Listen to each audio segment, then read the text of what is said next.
Hello दोस्तों, मैं एक और क्लास 10th का सेकंड चैप्टर लेके आ चुका हूँ। आज मैं फुल सेकंड चैप्टर आपको कवर करके दूंगा, एकदम शॉर्ट रिवीजन, कम से कम वक्त में सेकंड चैप्टर पूरा पूरा पढ़ा के दूंगा। ठीक है, कम से कम वक्त में पूरा पढ़ा के दूंगा। तो चलिए देखते हैं। सेकंड चैप्टर का नाम क्या है? बहुपद। बहुपद मतलब इंग्लिश में इसको कहते हैं पोलिनोमियल। ठीक है, अब मेरे को अगर मैं चैप्टर पढ़ रहा हूं तो मैं हमेशा कहता हूं, अगर आप चैप्टर पढ़ रहे हो तो आपको चैप्टर का नाम का अर्थ पता होना चाहिए।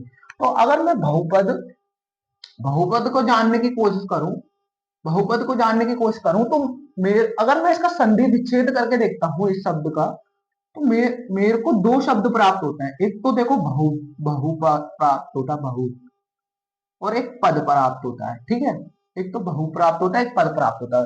बहु माने बहुत, बहुत, बहुत। तो पद माने क्या होता है भाई? देखो, मैथ में पद का अर्थ होता है, दो पद होते हैं मैथ में। अब पद के भी पद के भी भाग होते हैं, दो पद होते हैं मैथ्स में। देखो, पहला पद होता है मैथ में अचर पद। ठीक है, और दूसरा पद क्या होता है? चर पद। अचर पद और चर पद। ठीक है, अब मैं इनको सिखाता हूं आपको। ठीक है, अचर पद कौन से होते हैं और चर पद कौन से होते हैं। देखो, अचर पद वह पद होते हैं। देखो, मैं इनके बारे में दो चीजें बताता हूं आपको, अचर पद के बारे में और चर पद के बारे में। अगर आपसे कोई पूछे मैथ में अचर पद का मतलब क्या होता है, जिनको हम इंग्लिश में कॉन्सोनेंट कहते हैं, तो अचर, आप बताना। अचर पद वह पद होते हैं जिनकी हम गणना कर सकते हैं। पहली बात तो गणना कर सकते हैं, और दूसरी बात, इनका मान क्या होता है? स्थिर रहता है। इनका मान बदलता नहीं है, हमेशा स्थिर रहता है वह। ठीक है, एग्जाम्पल एग्जाम्पल मतलब एग्जाम्पल हो गया इसका, जैसे कि 1, 2, 3 और इंफिनिटी तक या इन्फिनाइट तक। ठीक है, ये होते हैं अचर पद। ठीक है, पहली बात तो जिनकी हम गणना कर सकते हैं और इनका मान स्थिर रहता है, वह कहलाते हैं हमारे अचर पद। और चर पद कौन से कहलाते हैं? जिनको हम इंग्लिश में वेरिएबल्स कहते हैं। मैथ में चर पद देखो वह पद कहलाते हैं जिनकी हम गणना नहीं कर सकते, गणना नहीं कर सकते। और दूसरा, जिनका मान स्थिर नहीं रहता, मतलब बदलता रहता है, उनके मान में परिवर्तन आता रहता है। जैसे कि जितने भी हमारे A to Z अल्फाबेट है वो सारे अक्षर पद है। ठीक है, जैसे A to Z अल्फाबेट है ना, वो सारे हमारे अक्षर पद है। ठीक है, तो आपको अक्षर पद और चर पद समझ में आ गया। ठीक है, और बहुपद समझ में आ गया, जिसमें बहुत सारे पद हो, जिसमें अचर और चर दोनों सम्मिलित हो, वो कहलाता है हमारे बहुपद। और कोई से चिन्ह से जुड़े हो, जैसे प्लस या माइनस के चिन्ह से जुड़े हो, वो कहलाते हैं बहुपद। अब देखो, बहुपद के बहुत सारे प्रकार होते हैं। अब हम पढ़ेंगे बहुपद के प्रकार। बहुपद के प्रकार, बहुपद के बहुत सारे प्रकार होते हैं। जैसे कि बहुपद के देखो, क्लास 10th के लिए चार प्रकार होते हैं। ठीक है, क्लास 10th के लिए चार प्रकार होते हैं, लेकिन मैं तीन पढ़ाऊंगा क्योंकि तीन ही मेन है हमारे लिए। ठीक है, बहुपद के प्रकार होते हैं, बहुपद के तीन प्रकार होते हैं, बहुपद के तीन प्रकार होते हैं। ठीक है, और देखो, पहला प्रकार क्या होता है? रेखिक बहुपद। पहला कौन सा होता है भाई? रेखिक बहुपद, रेखिक बहुपद। और दूसरा क्या होता है? द्विघाती बहुपद, द्विघाती बहुपद। और तीसरा क्या होता है? त्रिघाती बहुपद, त्रिघाती बहुपद। ये तीसरा पद होता है, त्रिघाती बहुपद। ठीक है, ये पद होते हैं मैथ्स में। पहला क्या होता है? रेखिक बहुपद, दूसरा द्विघाती बहुपद, और तीसरा त्रिघाती बहुपद। देखो, हम क्लास 10th में द्विघाती बहुपद की बात करेंगे, ज्यादातर द्विघाती बहुपद की बात करेंगे, लेकिन हमें तीनों प्रकार पता होने चाहिए। चौथा भी प्रकार होता है चतुर्घाती बहुपद, लेकिन वो इतना मेन नहीं है क्लास 10th के लिए, ये तीन मेन है। देखो, द्विघाती बहुपद, अगर मैं रेखिक बहुपद बताऊं जिसमें चर की अधिकतम घात एक हो। रेखिक मतलब एक, जिसमें चर की अधिकतम घात कितनी हो भाई? चर की अधिकतम घात एक हो। तो अगर रेखिक बहुपद की बात करें, चर की क्यों घात देखेंगे? क्योंकि हम बहुपद में केवल चर की ही घात देखते हैं। अचर की घात कभी नहीं देखते, ठीक है, ये कहीं लिखा नहीं मिलेगा, लेकिन मैं बता रहा हूं जिसमें चर की अधिकतम घात एक होती है वह कहलाता है रैखिक बहुपद। ठीक है, जैसे कि इसका एग्जाम्पल हो गया x+4, सबसे बढ़िया एग्जाम्पल x+4, ये रैखिक बहुपद का एग्जाम्पल है। अब आ जाता है द्विघाती बहुपद। द्विघाती बहुपद वह बहुपद होते हैं जिसमें चर की अधिकतम घात 2 हो। अगर द्विघाती का मैं संधि विच्छेद करूंगा तो द्विघाती, घात का मतलब पावर, द्वि का मतलब 2, तो द्विघाती बहुपद में जिसकी चर की अधिकतम घात 2 होती है वह कहलाते हैं हमारे द्विघाती बहुपद। इसका एग्जाम्पल आपने निचली क्लासों में भी पढ़ा होगा, जैसे कि x² माइनस 4x+3, ठीक है, ये इसका एग्जाम्पल हो गया। कोई भी एग्जाम्पल ले सकते हैं। और त्रिघाती बहुपद सबसे मेन, मैं बता रहा हूं, सबसे मेन क्लास 10th के लिए द्विघाती बहुपद है। सबसे मेन क्लास 10th के लिए कौन सा बहुपद है भाई? द्विघाती बहुपद है। ये बहुपद सबसे मेन है, इसी बहुपद की बात करेंगे हम। और त्रिघाती बहुपद में क्या होता है? त्रिघाती बहुपद में जिस जिसमें चर की अधिकतम घात कितनी होती है भाई? जिसमें चर की अधिकतम घात कितनी होती है? 3 होती है, वे कहलाते हैं त्रिघाती बहुपद। जिसमें चर की अधिकतम घात कितनी होती है? 3 होती है। ये देखो इतना मेन नहीं है हमारे लिए, सबसे क्लास 10th के लिए सबसे ज्यादा मेन है द्विघाती बहुपद की ही बात करेंगे इसमें हम। ठीक है, तो जिसमें चर की अधिकतम घात 3 होती है वह कहलाते हैं त्रिघाती बहुपद।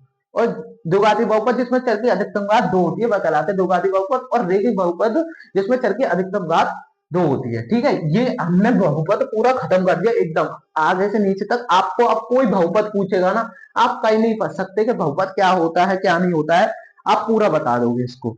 ठीक है, अब हम बात करते हैं बहुपद के, द्विघाती बहुपद की।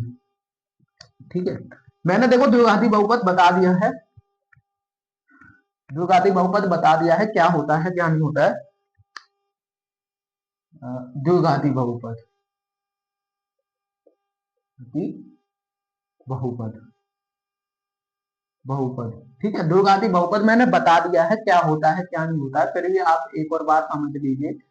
देखो, जिसमें चर की अधिकतम घात 1 होती है वो तो कहलाता है द्विघाती बहुपद। इसका एक व्यापारिक व्यापारिक वो भी होता है, व्यापारिक प्रकार रूप, सॉरी व्यापारिक रूप भी होता है। ठीक है, व्यापारिक रूप भी होता है या फिर मूल रूप, इसको हम मूल रूप भी कहते हैं। ठीक है, मूल रूप भी होता है इसका एक। ठीक है, ये मूल रूप किस काम में आता है? ये मूल रूप काम में आता है कि हमें पता होना चाहिए कि ये मूल रूप, ठीक है, तुलना के काम आता है क्वेश्चनों में। और ये मूल रूप हमें बताता है कि द्विघाती बहुपद आखिर दिखता कैसा है। वो मूल रूप है कुछ इस तरीके का कि a² प्लस bx+c बराबर 0। ठीक है, ये होता है द्विघाती बहुपद का मूल रूप। ये मूल रूप का मतलब क्या होता है? ये सबसे स्टैंडर्ड फॉर्म, इसको स्टैंडर्ड फॉर्म इंग्लिश में कहते हैं। ये स्टैंडर्ड फॉर्म होती है द्विघाती बहुपद की। ये क्या बताती है हमें कि कोई द्विघाती बहुपद कैसा होता है, ये वह बताती है। ठीक है, इसी प्रकार का होता है द्विघाती बहुपद। यहाँ पे ए बी सी क्या है? यहाँ पे इस इस बहुपद में ए बी और सी क्या है? इस बहुपद में ए बी और सी एक वास्तविक संख्या है। ठीक है, एक वास्तविक संख्या, रियल नंबर क्या है? एक वास्तविक संख्या,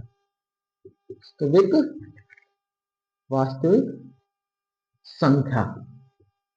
ठीक है, बस इतना ही बात करना है। हर बहुपद का एक मूल रूप होता है, द्विघाती बहुपद का मूल रूप ये है। और इसमें ए बी सी क्या है? एक वास्तविक संख्या है। और x² तो आपको पता है क्या है? चर पद है। ठीक है, ये होगा आपने कर ली मूल रूप की बात। ठीक है, अब बात कर लेते हैं द्विघाती बहुपद के शून्यकों की। ठीक है, अब बात कर लेते हैं हम द्विघाती बहुपद के शून्यकों की कि द्विघाती बहुपद के शून्य क्या होते हैं। देखो, द्विघाती बहुपद के शून्यकों की, द्विघाती बहुपद के शून्यक ठीक है, द्विघाती बहुपद के शून्यक। देखो, शून्यकों को इंग्लिश में हम कहते हैं जीरोस ऑफ क्वाड्रिलेटर पॉलिनोमियल। हम द्विघाती बहुपद को इंग्लिश में कहते हैं क्वाड्रिलेटर पॉलिनोमियल। ठीक है, द्विघाती बहुपद के शून्यक क्या होते हैं?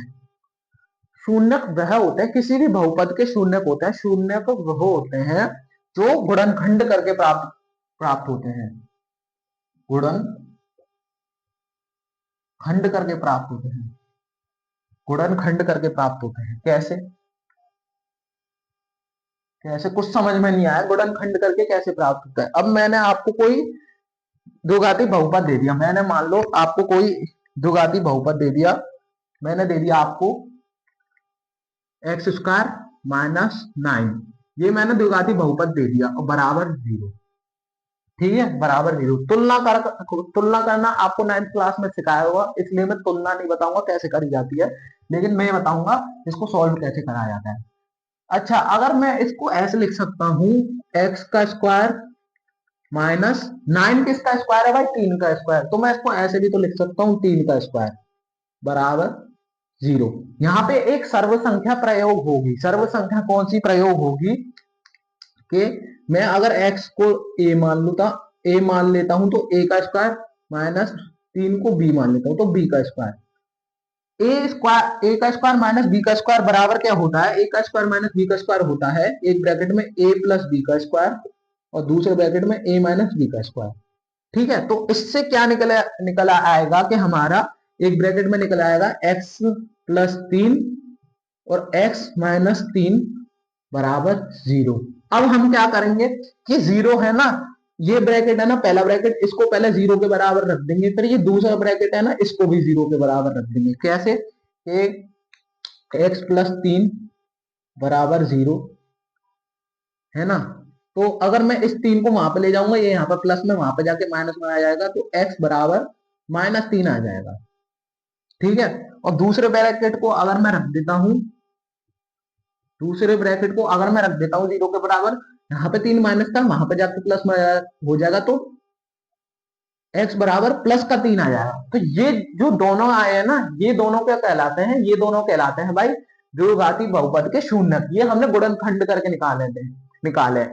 इसका मतलब क्या होता है? इसका मतलब क्या होता है, अगर मैं इस द्विघाती बहुपद में, x बराबर 3 या x बराबर माइनस 3 रखता हूं ना, तो दोनों पर रखने पर इसको अगर हम सॉल्व करते तो ये 0 के बराबर आएगा। इसलिए इसको शून्य को कहते हैं कि शून्यकों का मतलब होता है कि x बराबर अगर हम 3 या माइनस 3 रख देंगे तो इसको सॉल्व करने पर इसका मान क्या आ जाएगा भाई? इसका मान 0 के बराबर आ जाएगा। ये शून्यक कहलाते हैं। अब हमारे क्लास 10th में शून्यक 2 प्रकार के होते हैं। शून्यक कितने प्रकार के होते हैं भाई? 2 प्रकार के। अगर मैं इस शून्यक जो हमने x बराबर 3 और x बराबर माइनस 3 रखा है, तो ये पहला शून्यक अगर मैं मान लेता हूं अल्फा। भाई अब आप कहोगे ये अल्फा क्या है? कुछ अल्फा इस तरीके से बनाया जाता है और बीटा, ठीक है, बीटा इस तरीके से बनाया जाता है। तो द्विघाती बहुपद के 2 शून्यक होते हैं। अभी सिर्फ 2 शून्यक पढ़ने हैं आपको, अल्फा और बीटा। अल्फा और बीटा क्या होता है भाई? ये एक रिप्रेजेंट करने का तरीका है हमें शून्यकों को। ठीक है, तो द्विघाती बहुपद के कितने शून्यक होते हैं बेटा? द्विघाती बहुपद के 2 शून्यक होते हैं, पहला होता है अल्फा और दूसरा क्या होता है बेटा? बीटा। ठीक है, ये होते हैं। अब ये क्या करते हैं? ठीक है, तो मतलब 2 शून्यक कौन से निकल के आए? पहला शून्यक निकल के आया अल्फा और दूसरा शून्यक बीटा। ये एक रिप्रेजेंट करने का तरीका होता है अल्फा और बीटा, है ना, कि द्विघाती बहुपद के शून्यक अल्फा और बीटा। शून्यक समझ ली, द्विघाती बहुपद के शून्यक क्या होते हैं? एक होता है अल्फा और बीटा। अब एक टॉपिक आता है आपका, एक टॉपिक कौन सा आता है आपका? एक टॉपिक आता है आपका बेटा कि शून्यकों को ज्यामितीय अर्थ, शून्यकों का द्विघाती बहुपद के शून्यकों का ज्यामितीय अर्थ। ठीक है, क्या आता है आपका बेटा? द्विघाती द्विघाती बहुपद के शून्यकों का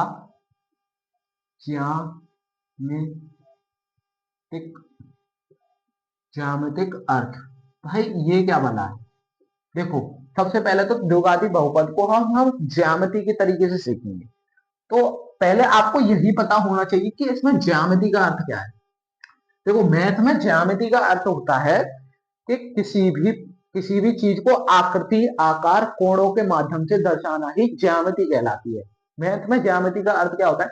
किसी भी चीज को आकृति, आकार तथा कोणों के माध्यम से दर्शाना ज्यामिति कहलाती है। तो हम द्विघाती बहुपद के शून्यकों को ज्यामिति में कैसे दर्शाएंगे, मैं बताता हूं कि अगर मेरे को कोई दे दिया है, ये जो मैं बना रहा हूं इसको क्या कहते हैं बताइए आप? इसको कहते हैं हम कार्तीय तल। हमें कोई कार्तीय तल दे दिया है, ये क्या होता है? इसका एक्स अक्ष, ये वाई अक्ष, ये एक्स डैश अक्ष और ये वाई डैश अक्ष। ठीक है, इसको क्या कहते हैं? हम कहते हैं, इसको कहते हैं भाई भुज। ठीक है, और इसको क्या कहते हैं भाई? हम कोटि। भुज और कोटि। ठीक है, भुज और कोटि। आपके सामने 2.1 में आकृतियां आएंगी कुछ इस तरीके से। ठीक है, कुछ इस तरीके से आकृति आएंगी। अब आप कहोगे इसका हम क्या करें? इसमें पूछेगा कि कोई बहुपद, क्वेश्चन कैसे आएगा ये समझ लो कि इस क्वेश्चन पूछेगा आपसे कोई बहुपद पी वाई। ठीक है, पी वाई के लिए एक्स अक्ष, एक्स बराबर पी वाई के शून्यकों का मान बता दो। क्या पूछेगा? एक्स बराबर पी वाई के शून्यकों का मान बता दो, ये पूछा आपसे कि एक्स बराबर पी वाई के शून्यकों का मान बता दो। तो आप कैसे बताओगे एक्स बराबर पी वाई? यहां पे आप पहले आप यहां पे गौर दीजिएगा कि यहां पे क्या लिखा है? एक्स बराबर पी वाई। तो एक्स अक्ष पे देखना है, केवल आपको एक्स अक्ष पे। ठीक है, ये जो लाइन जा रही है ये हमें शून्य दर्शाती है। ये हमें शून्य दर्शाती है कैसे? ये जहां जहां भी टच हो रही है, जैसे ये पहला यहाँ पे टच हो रही है, यहाँ पे टच हो रही है, यहाँ पे टच हो रही है, यहाँ पे टच हो रही है। ठीक है, ठीक है, यहाँ पे टच हो रही है। तो ये जहां जहां भी टच हो रही है, कितनी बार टच हो रही है? 1 2 3 4। तो इस कार्य तो x बराबर पी वाई के शून्यकों का मान कितना होगा? 4। मतलब इस पूरे जो ज्यामिति में शून्य का मान कितना है भाई? 4। ठीक है, इसका मतलब है 4 शून्य है इस पूरी ज्यामिति में। इसका ये मतलब है। ऐसे ही ग्राफ आएंगे। अगर आपसे बोल देगा, ठीक है, आप x अक्ष पे देखिएगा केवल। अगर आपसे बोल देगा x बराबर पी वाई, अगर आपसे ये बोल देगा x बराबर पी वाई, ठीक है, x बराबर पी वाई, तो आपको फिर इस केवल y अक्ष पर देखना है। ठीक है, y आपसे ऐसे बोलेगा कि y अक्ष पर शून्यकों का मान बता दो या x अक्ष पर शून्यकों का मान बता दो, तो आपको फिर बताना पड़ेगा। और ये कार्तीय तल कहते हैं इसको, जो भी मैंने बनाया कार्तीय तल। तो इस प्रकार से हम शून्यकों को ज्यामिति के रूप में दर्शाते हैं। चलो मैं एक क्वेश्चन देता हूं आपको। जैसे कि आपके पास कोई कार्तीय तल है, ये मैंने मान लिया ये कोई कार्तीय तल है।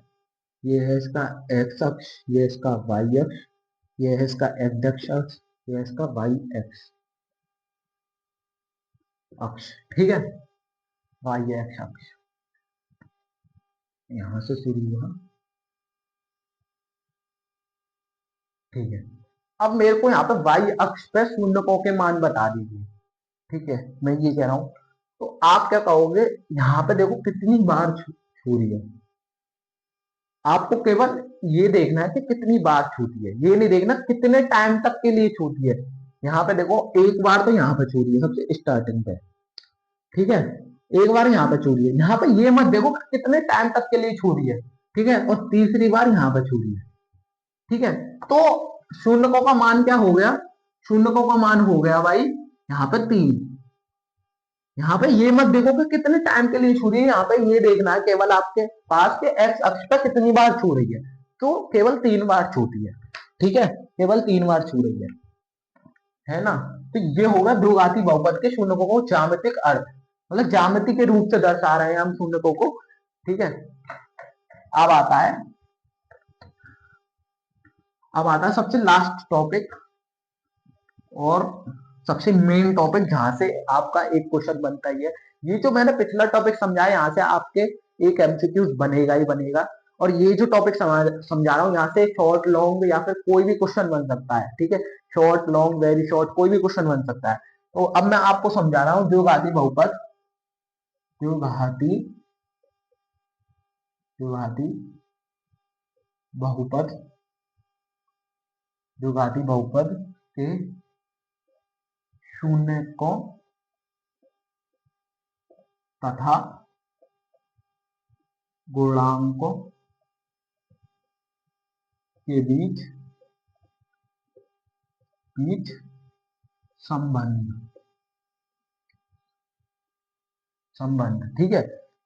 ये मैं आपको समझा रहा हूँ द्विघाती बहुपद के शून्यकों और गुणांकों के बीच संबंध, ठीक है। मेरे को कोई द्विघाती बहुपद दे रखा है, मान लो मेरे को मूल रूप दे रखा है द्विघाती बहुपद के, ठीक है, मूल रूप के a x square plus b y plus c बराबर 0, ये मेरे को दे रखा है। मैंने इसके मान लिए, मैंने इसके दो शून्यक मान लिए। कौन कौन से दो शून्यक मान लिए? मैंने इसके दो शून्यक मान लिए। पहला शून्यक तो मान लिया मैंने इसका अल्फा और दूसरा शून्यक बीटा मान लिया, ठीक है, दूसरा शून्यक बीटा मान लिया। यहाँ पे सबसे मेन फॉर्मूले आते हैं, यहाँ पे आपको ध्यान देने की जरूरत है, ठीक है। तो मैंने इस जो बहुपद है ना, इसके दो शून्यक मान लिए, पहला मान लिया अल्फा और दूसरा मान लिया बीटा। अगर मैं इन दोनों का जोड़ करता हूं तो मैं क्या करता हूं, शून्यकों का जोड़, शून्यकों का जोड़, तो ये किसके बराबर हो जाएगा? ये बराबर हो जाएगा, शून्यकों का जोड़ ये बराबर हो जाएगा एक्स स्क्वायर के गुणांक, एक्स स्क्वायर के गुणांक बट्टे एक्स स्क्वायर के गुणांक, सॉरी, एक्स के गुणांक बट्टे एक्स स्क्वायर के गुणांक, ये बराबर हो जाएगा। ये आपको कुछ समझ में नहीं आया होगा, ठीक है। ये आ गया हमारा पहला फॉर्मूला, ये आ गया मेरा पहला फॉर्मूला। कैसे आ गया? मैंने क्या कहा है, शून्यकों का जोड़ बराबर है एक्स के गुणांक बट्टे एक्स स्क्वायर के गुणांक के बराबर। अभी आपको कुछ समझ में नहीं आया होगा। मैंने इस द्विघाती बहुपद के कितने शून्यक माने थे? दो शून्यक माने थे। कौन कौन से? अल्फा और बीटा। तो मैं पहले अल्फा और बीटा का जोड़ कर देता हूं, मैं यहाँ पे साइड में कर देता हूं, अल्फा प्लस बीटा का जोड़ कर दिया मैंने यहाँ पे, ठीक है। ये है x के गुणांक, मतलब x के साथ किसका गुणा हो रहा है? तो यहाँ पे इस बहुपद में देखिए x का गुणा किसके साथ हो रहा है?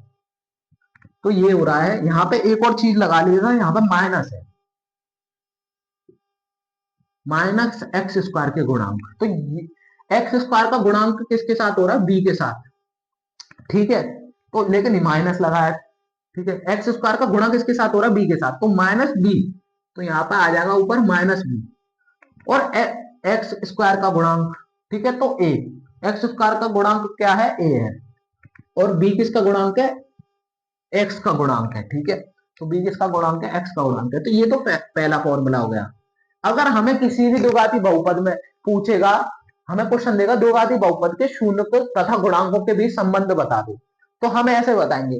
पहले कोई भी द्विघाती बहुपद दे देगा, उसके शून्यक निकालेंगे, फिर उसकी तुलना करके एबीसी के मान निकालेंगे, फिर यहाँ पे दोनों पुट कर देंगे तो दोनों बराबर आ जाएंगे, ठीक है।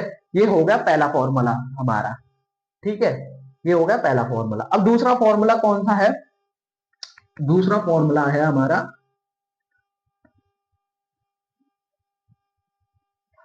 दूसरा फॉर्मूला है हमारा शून्यकों का, शून्यकों का गुणा, शून्यकों का गुणा, ठीक है। शून्यकों का गुणा किसके बराबर होता है? अचर पद, अचर पद बट्टे, अचर पद बट्टे एक्स स्क्वायर का गुणांक। फिर से पहले की तरह ही मैं बताऊंगा कैसे। शून्यकों के गुणांक, गुणांक गुणा करने पर किसके बराबर आता है? अचर पद बट्टे एक्स स्क्वायर का गुणांक। कैसे? अगर मैंने क्या माना है? अल्फा और बीटा का गुणा कर देता हूं, अल्फा इंटू बीटा कर देता हूँ, ठीक है, अल्फा इंटू बीटा कर देता हूँ। तो यहाँ पे अचर पद कौन सा है, यहाँ पे बेटा अचर पद है सी, क्योंकि सी की जगह कोई अचर पद ही तो आएगा। यहाँ पे एबीसी किसको दर्शाते हैं, वास्तविक संख्या को, ये मैंने आपको पहले ही बता दिया था। तो यहाँ पे अचर पद कौन सा, केवल सी है। इसके साथ तो एक्स स्क्वायर का गुणा हो रहा है, इसके साथ एक्स का गुणा हो रहा है, लेकिन अचर पद केवल सी है। तो यहाँ पे आ जाएगा सी बट्टे एक्स स्क्वायर का गुणांक, एक्स स्क्वायर का गुणांक कौन सा है, तो ए है, ए के साथ एक्स स्क्वायर का गुणा हो रहा है, तो ये आ गया ए। तो ये आ गया मेन फॉर्मूला, ठीक है। आपको संबंध पूछेगा, संबंध पूछेगा तो आप ऐसे बताओगे, ठीक है, संबंध पूछेगा तो आप ऐसे बताओगे, ठीक है, संबंध पूछेगा तो आप ऐसे बताओगे। एक क्वेश्चन कर लेते हैं, एक एग्जांपल के लिए क्वेश्चन कर लेते हैं, पिछले वाले क्वेश्चन ले लेता हूं मैं, पिछले वाले क्वेश्चन ले लेता हूं। कौन सा क्वेश्चन, कि एक्स स्क्वायर माइनस 9 बराबर 0, ठीक है। तो पहले मैं इसका गुणा करके, पहले मैं इसके क्या निकालता हूं भाई, पहले मैं इसके सॉल्व करके भाई शून्य निकालता हूँ। एक्स बराबर आ गया -3। तो यहाँ पे जो x बराबर -3 और x बराबर 3 आया, तो यहाँ पे हम पहले को क्या मान लेंगे, पहले को मान लेंगे बेटा हम अल्फा, और दूसरे को मान लेंगे बेटा हम बीटा। अभी क्वेश्चन भी लाऊंगा अगली क्लास में, पहले ये देखिए, पहले को मान लेंगे अल्फा, दूसरे को मान लेंगे बीटा, ठीक है। अब हम क्या करेंगे, अब हम करेंगे इसकी तुलना किसके साथ, किसके साथ, a square, sorry a x square plus b y plus c बराबर 0, इसके साथ अगर मैं गुणा करा तो यहाँ इस समीकरण में ए बी सी के मान बता दो। तो इस समीकरण में ए का मान क्या हो जाएगा, ए का मान 1 हो जाएगा। तो देखो एक्स स्क्वायर के साथ किसी का गुणा नहीं हो रहा, तो हम 1 मान लेंगे। यहाँ पे 9 क्या है, यहाँ पे 9 है सी -9, और यहाँ पे बी का मान क्या है, बी नहीं है, यहाँ पे बी नहीं है, तो यहाँ पे 0 मान लेंगे। क्यों नहीं है मैं बताऊंगा, नहीं, तुलना करना आपको 9th क्लास में सिखाया गया है, ठीक है। तो यहाँ पे एबीसी के मान क्या आ गए, यहाँ पे एबीसी के मान आ गए, ए का मान आ गया भाई 1, सी का मान आ गया -9 और बी का मान आ गया 0। अब यहाँ पे अल्फा प्लस बीटा करता हूं मैं, अल्फा प्लस बीटा, यहाँ पे इसको यहाँ पे कर देता हूं,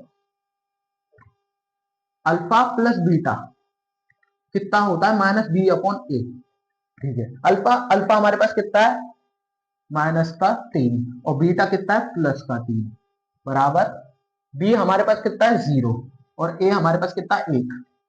अगर मैं -3 और 3 कटेगा तो ये 0 हो जाएगा, और ये बराबर में 0 तो है ही है, ठीक है, बराबर में 0 तो है ही है। तो ये आ गया पहला हमारा संबंध, कि हमारे शून्यक, ये संबंध ये बताता है कि हमारे शून्यक सही निकले। अच्छा, दूसरा हमारा क्या है, alpha into beta, alpha into beta क्या है, C/A, ठीक है, अल्फा इंटू बीटा। तो अल्फा हमारा क्या दे रखा है, यहाँ पे अल्फा हमारा दे रखा है -3, और बीटा हमारा +3, और सी क्या दे रखा है हमें 9, -9 और बट्टे 1। तो यहाँ पे अगर हम -3 और 3 में गुणा करेंगे तो -9 आएगा, और यहाँ पे -9 तो है ही है, नीचे 1 हो या ना हो कोई दिक्कत नहीं है। तो ये संबंध हमारे प्रूव हो गए कि हमारे शून्यक सही निकले हैं। ये संबंध ये बताता है कि हमारे शून्यक सही निकले हैं। तो ऐसे ये चैप्टर कंप्लीट हो जाता है। इस चैप्टर को देखने के लिए बहुत धन्यवाद। हमारे फॉलो करिए, सब्सक्राइब करिए। ऐसे ही मैं पूरी क्लास 10th का सफाया कर दूंगा, मतलब पूरी क्लास 10th में आपको पढ़ा दूंगा, ठीक है। Bye bye.